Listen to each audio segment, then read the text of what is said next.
One of the problems I see very often on leadership teams is leaders that, without trying, without meaning to, shut down conversation. They shut down conversation because they are too smart for the room.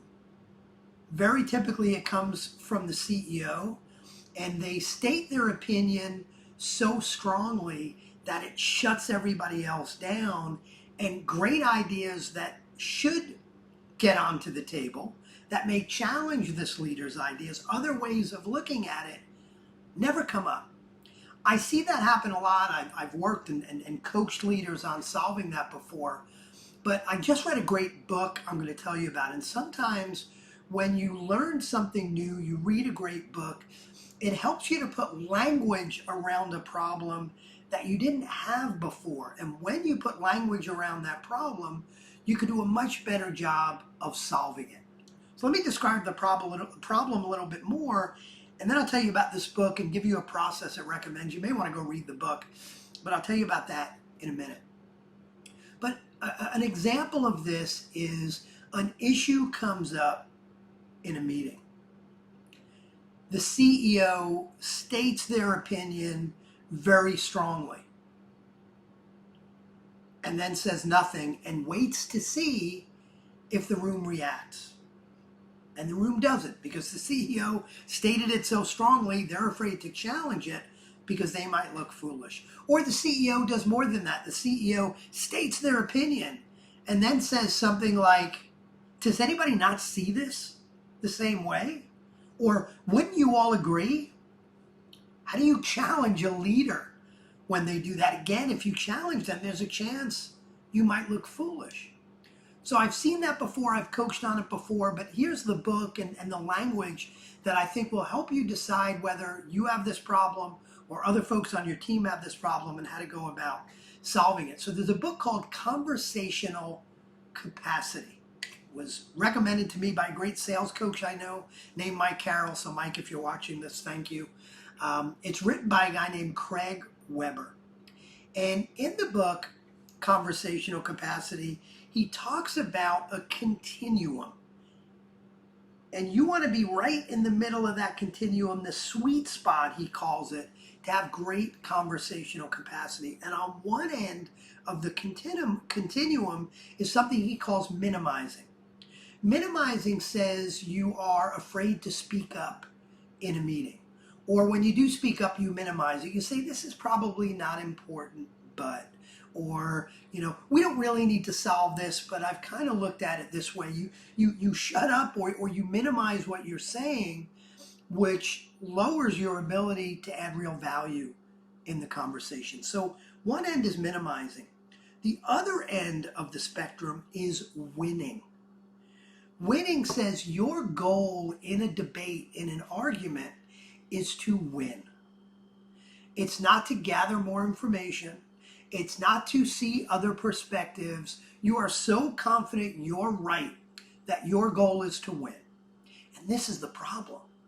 When leaders, when CEOs, when their goal is to win, especially someone with that authority as the leader of a group, when their goal is to win, when they're on this side of the continuum, what happens is everybody else moves over to this side and they minimize.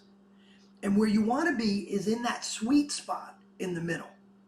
And let's talk about that sweet spot, that ability to have conversational capacity. It doesn't mean you don't state your opinion. It doesn't mean you don't state it strongly. It doesn't mean you're not passionate about it. You can have all those things. But what it means is you have to give room for other people to share their perspectives. Instead of winning the argument, your goal has to be to gather information so you and the team can make the right decision. Not so there's consensus, but gathering all the information necessary to make a decision. It's not about winning. So here's the 4-step process that Craig Weber in Conversational Capacity recommends. It's very simple, and I'm giving you this process so as a leader, you can start practicing it, and maybe you can teach it to others. So step 1, state your clear position.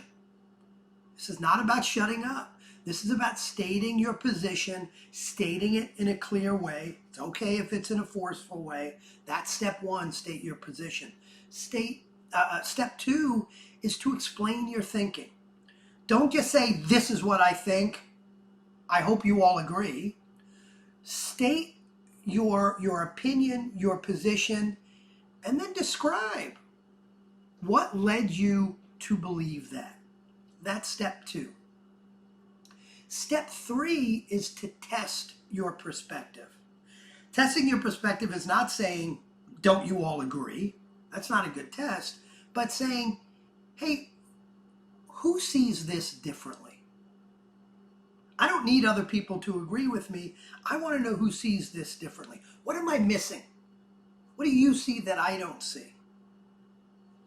Test your perspective in a, not just using a technique, but with an attitude of truly being curious to where you may have missed things. None of us see everything. Trust me, there are things you're missing. Test your perspective. So state your clear position, explain your thinking, test your perspective is number three. And then number four is inquire into other people's perspectives. How do you see it? How are you looking at this problem?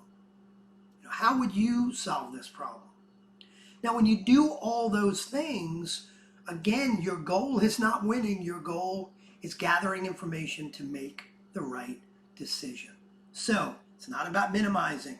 It's not about winning. You got to be in that sweet spot of being able to state your opinion, but being open to other perspectives with the goal, not winning, the goal of gathering all the information so you can make the right decision.